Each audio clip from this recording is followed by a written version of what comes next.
I think those two leaders, the top earners, are justified. This is where Turbo and Kalen become debatable. Jerome Luai shot straight up with the West Tigers. I think he started to come into his own. At the start of the year, it was all about Jerome being the controlling player, the number one half, and that's not him. South Sydney have the most with 10 players on that list. That's highly concerning when you got that many on the Rich 100. Wayne Bennett, is this his biggest challenge in coaching? Next couple of years are going to be big for the Bulldogs. Yeah, you'd expect so with Leah Thompson arriving. But they've a feeder on $900,000 a year. Boils down to about $118,000 a game. Oof.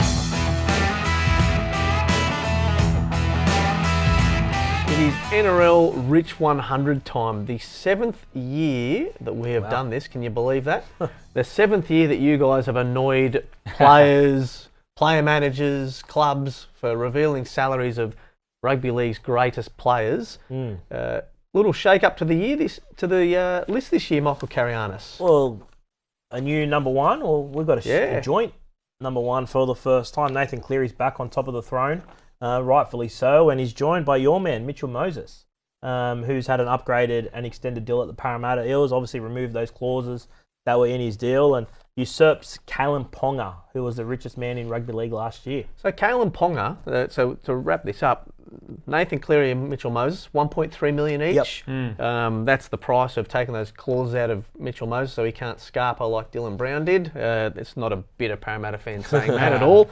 Kalen Ponga's contract, his salary actually went down this year. Yeah, because he's got, had some ratchets last year and with some confusion around for Kalen about how much he should be earning, but that's come down slightly. Yeah. Right. What is he? I think he's $1.2 million is at the moment, Kalen Ponga. So he's just off the lead there. So it's not like he's dropped down significantly from the top of the pops. I think those two leaders, the top earners, are justified.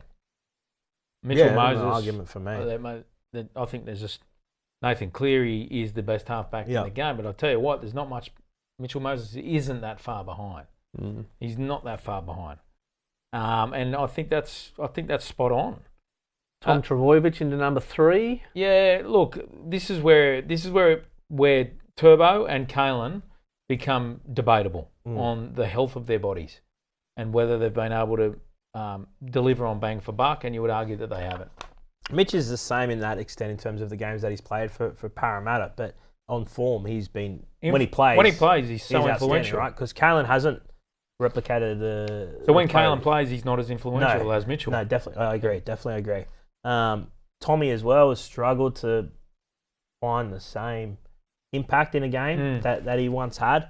And there's others, Tino Fasula-Malawi and Jerome Luai in the top 6 as well. So. Yeah, Jerome Luai shot straight up with the West Tigers. As you've written, it goes to show that when you play for the Panthers, you don't just bag premierships, you can bag a payday. So where do you see the value in his contract for what he's doing at the West Tigers and their rebuild? I think his last month's been really good.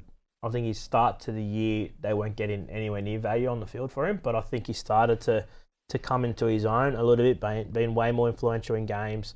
Like we've heard off the field, he's been outstanding for him. Right, there's been the word from Dad Dot that he got in there. He's been a real leader, but we hadn't seen that transition into form. But I think the last month, although the Tigers, are out of finals contention, I think it sets the platform nicely for next season. There's no denying that's a byproduct of Adam Dewey providing stability in the halves with Jerome. And it took them a while, the Tigers, to understand what their best halves combo looked like. And Adam just brought that level of leadership and calmness to allowing Jerome to get back to doing what he does best. And that at the start of the year, it was all about Jerome being the controlling player, the number one half. And that's not him. Yeah. That's not him. So the West Tigers, Dave, have the fewest Rich 100 members with 4, alongside ladder-leading Canberra Raiders. So it's remarkable that the Raiders are doing this with that roster and how their roster management's amazing. The West Tigers, if I'm seeing that, I'm kind of excited for the fact that we're not overspending. We've probably done that in the past or been guilty of bigger contracts somewhere to try and get that roster balance where it should be. And the players that are on that list deserve to be on that list. That's probably the thing around the West Tigers for so long. The players that have been on that list probably haven't been among the top 100 players in the game, but Appy has obviously been outstanding for him, and would earn that at any club. And then that's the measure for the Tigers. Would this player earn that much money at another club? And you'd say most of them, yes. South Sydney have the most with 10 players on that list. Concerning. Panthers have 8. Justified. I'm not questioning them at all. The Rabbitohs, that's a worry. Staggering, right? That's concerning, isn't it? Well, I think we've seen that. Just tells you everything you've seen on the field this year is their roster's lopsided. That they have issues, and they're going to have some cap issues going forward. They've got some big decisions to come. To come for sure, but they just haven't got their bang for buck out of those their marquee players, largely due to injury. But that's highly concerning when you got that many on the Rich 100. Something that stuck out to me that you guys had discovered: clubs who are paying players who aren't there or aren't getting played. Yeah. Ryan Madison at the Eels, $600,000 despite being released mid-season to the English Super League.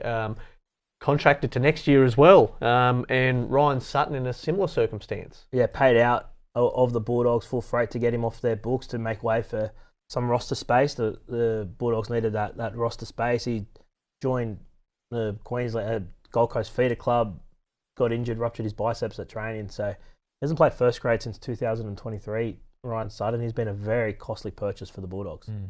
But this comes with cleaning decks at clubs, doesn't it? When you're new coaches, new ideas. Some clubs are content to do it.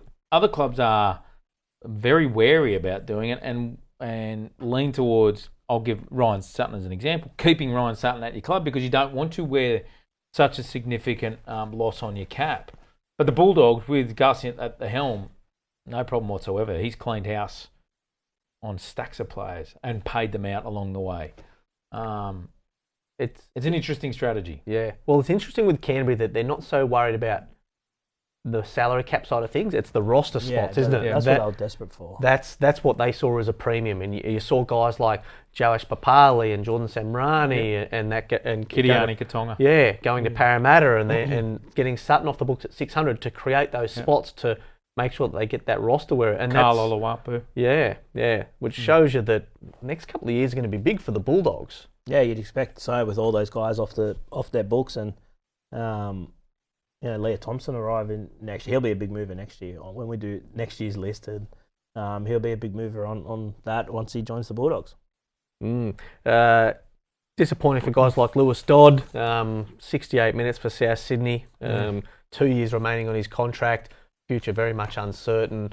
Wayne Bennett, this is his biggest challenge in coaching? I know he's had a couple of rough years at Newcastle. Newcastle would have been a nightmare.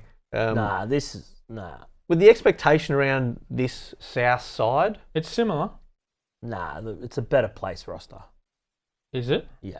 And then don't forget, the situation in what capacity? The situation at Newcastle with Alex McKinnon as well is something that you just I understand that you couldn't handle, right? You couldn't foresee that, right? So, but I think the South Sydney roster, we're so Cody Walker's coming towards the back end of his career. They don't have an enforcer up front. Yeah, I'm not saying it's a premiership winning roster. I just don't think it's a bottom 4 roster. It's a finals bound roster. Yeah, but it's certainly I would say it's a huge challenge for Wayne to get it going again. Oh, it's a they don't have a marquee half. No, there's lots of question marks around that roster, right? As you guys said earlier, the balance isn't quite there. They've spent money in positions, or they've overspent in some positions, or unfortunately for them, their highest paid players have been injured. Yeah. Right. So you get those back on. We've seen Cody Walker the last two games that he's played has been outstanding. Yeah. So they're playing games they probably shouldn't have won the last couple of weeks.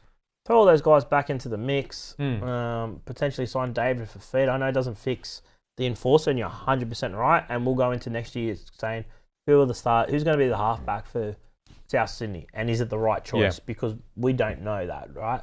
But I think with everyone back on deck, I think they can play finals footy next year. But David Feeder on $900,000 a year, not playing a lot of games for the Titans. Boils down to about $118,000 a game. Oof. That's your money, Mobsy. That is your weekly earn. If I play one game in a couple of years, and it's. But if you're a South Sydney, obviously the Titans are going to have to chip in for that if he's to leave.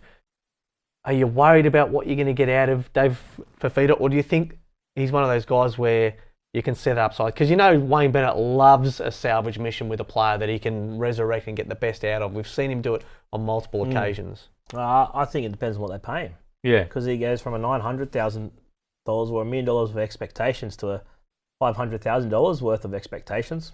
He can live up to that. That's the difference, right? Everyone's got a place depending on how much you're paying them. So if he doesn't come with a huge price tag, which he won't for South Sydney, then sure.